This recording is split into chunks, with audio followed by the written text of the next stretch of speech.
Hey guys, Michael with Quiet Lawn here. So I just made a video outlining the overall process for arriving at your price to figure out the man-hour rate you need to be charging, and then also converting that into pricing your work accurately for your customers. So one important thing that you have to do is time studies because every business is going to be different, even in your same town. They might have different equipment than you. They might have employees that are faster or slower than yours.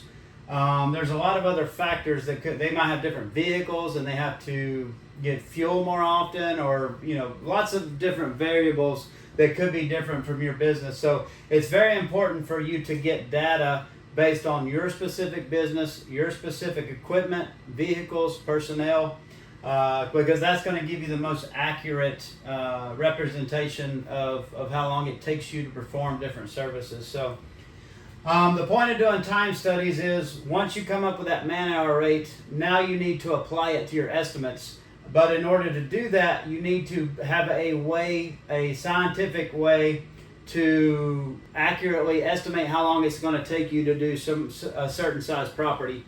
And you do that by doing time studies. So when doing time studies, basically you're just taking a stopwatch with you or using your phone, and you're going to each property. You're just doing your normal route during the day, and you're going to basically break this service down into all of the separate parts and measure each of those parts. And this process would be the same for mulch, treating lawns, any of that stuff. It's the same process. First, you want to break it down to the parts so that we can time each part, and then once we have like average time for those parts, we can start to put them together into estimators.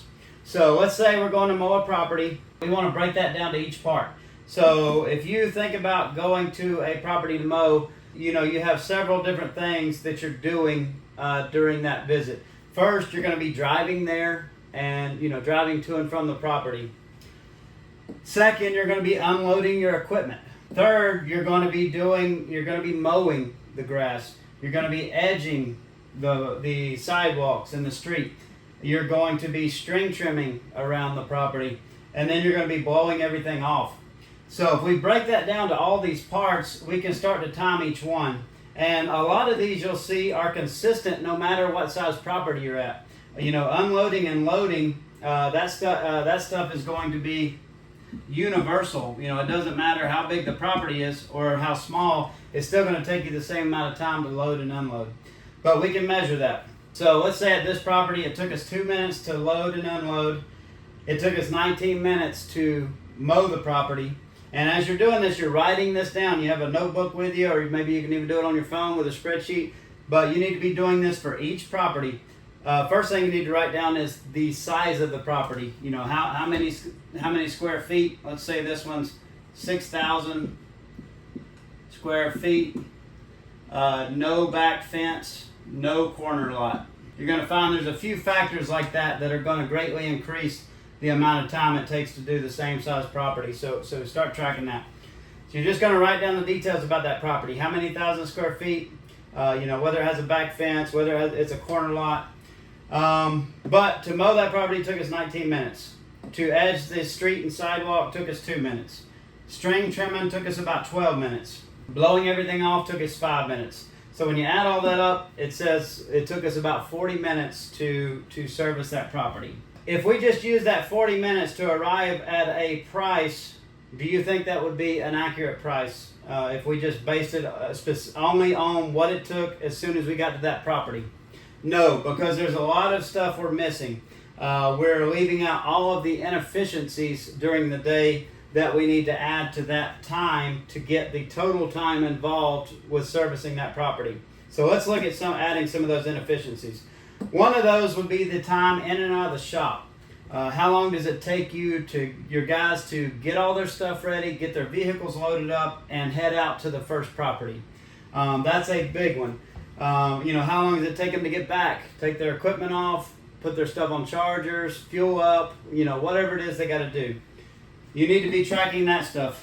So, let's say that takes 30 minutes for the guys to get in and out of the shop. And, probably a lot of reality is that takes a lot longer in some cases.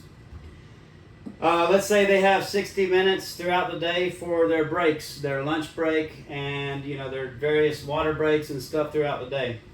Traveling between the properties, you kind of have to guess on this based on how many properties your crew does in a day. Let's just say they do 10 properties a day, and it takes on average 3 minutes driving in between each property. That's 30 minutes. And then let's say other, like 20 minutes. That's, they have to put string trimmer in the trimmer. They have to change an edger blade. They have to, do various little things during the day to their equipment.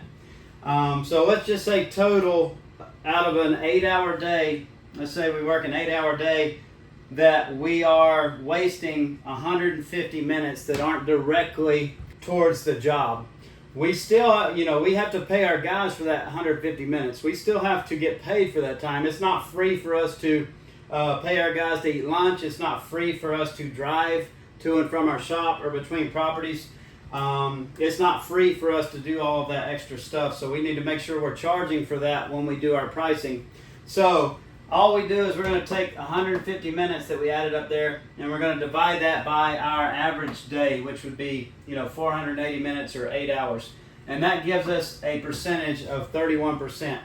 So basically we need to add 31% in this example to our total time. We need to add another 31% to account for all of that extra time that either for breaks or inefficiencies or driving to and from the shop, loading equipment from the shop and putting it back up. We need to account for that. So once we have this stuff, our time studies, we're going to do a lot of time studies on this stuff, a ton of them. But once we have a lot of data and we can kind of look at how long it takes to do a certain size property, we can start to build out these tables, like, oh, this 5,000 square feet, it takes this long. 6,000 square feet, it takes this long. If they have a back fence, add this extra amount of time. That's how we start to get a database and put together a pricing calculator for this stuff. So with this data, we might look at another 6,000 square foot property and we might say, okay, we know based on average on other properties very similar, it takes us about 40 minutes to do that property. We need to add that 31% inefficiency. So we do 40 minutes times 1.31. That tells us that total that property is going to take us 52.4 minutes. Divide that by 60, and that's 0.873 of 1 hour. It's 87% of 1 hour. Now that we've got that, we need to multiply that by our man-hour rate. And, just to be simple, let's say that we calculated that we need to be charging $80 per man-hour to hit our desired profit. So we multiply that out, because we're not doing a full hour, we're only doing 0.87 of an hour. And it tells us that we need to charge that customer $69.87 in order to achieve our desired man-hour rate for that property that's going to take us 52.4 minutes to service. This is how you go from having this stuff all in your head based on experience or just guessing to where you pull up to a property and you're like, I think that looks like it's going to take about 45 minutes. Or this is how you actually put it to science and mathematics and actually start getting this to where you can have people, an app or people across the world, like in our example, Ibrahim and our team over there. This is how these guys can start giving fairly accurate estimates and not have to go visit a property personally, which takes up a lot of time and it has a lot of cost. It costs your business a lot of money to do that. So this is how we come up with our pricing. There's more details that we have in ours. There's other things that we add. Our estimator even takes into account specific drive time. When somebody puts their address in, it will automatically calculate it and increase the inefficiency percentage if they're farther away from our shop. Because the reality is, let's say I'm cutting 10 properties that are in a subdivision a mile away from my shop, versus compared to cutting the 10 properties in a subdivision that's 15 minutes from my shop. Well, or 20 minutes, let's say 10 miles or so, it takes 20 minutes there. Well, that extra travel time, let's say it's an extra 30 minutes by the time I go all the way to that farther subdivision and come back to the shop. That extra 30 minutes, I shouldn't be charging that customer the same as the customer that's 1 minute from my shop, and I'm saving that 30 minutes of driving. So our calculator will actually take that into account, and maybe add an extra 5% inefficiency for those properties that are farther away to help pay for that extra travel time. Because like I said, why would we be charging the same for those properties that cost us more money to service? Another important thing you need to consider when you're doing time studies is the time of year that you're doing them. If you are doing them at a time, if this is for mowing, if you're doing them at a time when the grass is not growing very, very quickly, that would be the spring and the fall for us guys in the south that have warm season grasses. That's, our grasses grow. Their growing season is during the summer when it's really hot. For you guys farther up north that have cool season grasses, your growing seasons are going to be spring and fall, and then your grass doesn't grow as much during the summer. So if you're doing your time studies during a time when the grass isn't growing very much, at the height of its growth, you need to make sure that you add some time to that to account for that. Because what you don't want to do is estimate this property in the spring, if you're in the south like us, in the spring to only take 40 minutes based on your time study, and then you price it based on that, and you get into the summer and it actually takes you 60 minutes because the yard's taking you 50% longer because the grass is thicker. So, if I'm doing time studies in one of the slow, times of the year that's slow growth, I'm going to add some to these numbers. Maybe I'm going to increase this by 30% or whatever it is in my calculator to make sure I cover myself during those times that the grass is going to be growing thicker.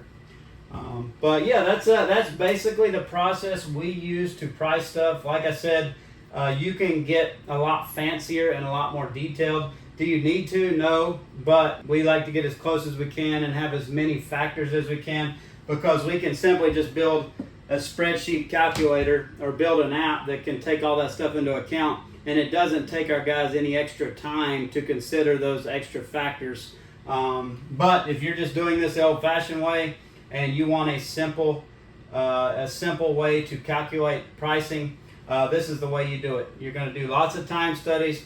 It's going to give you a lot of data. You're going to do lots of time studies for the same person, maybe throughout the year. Maybe you're cutting Mrs. Smith's property, and you look at how long it takes throughout the year, and then that gives you an idea of how much longer it takes you during the height of the growing season to service those different properties. Maybe you notice that it takes 40% longer during those times than it does during the other times, and you can start to get an average, and you can start to get your pricing more accurate.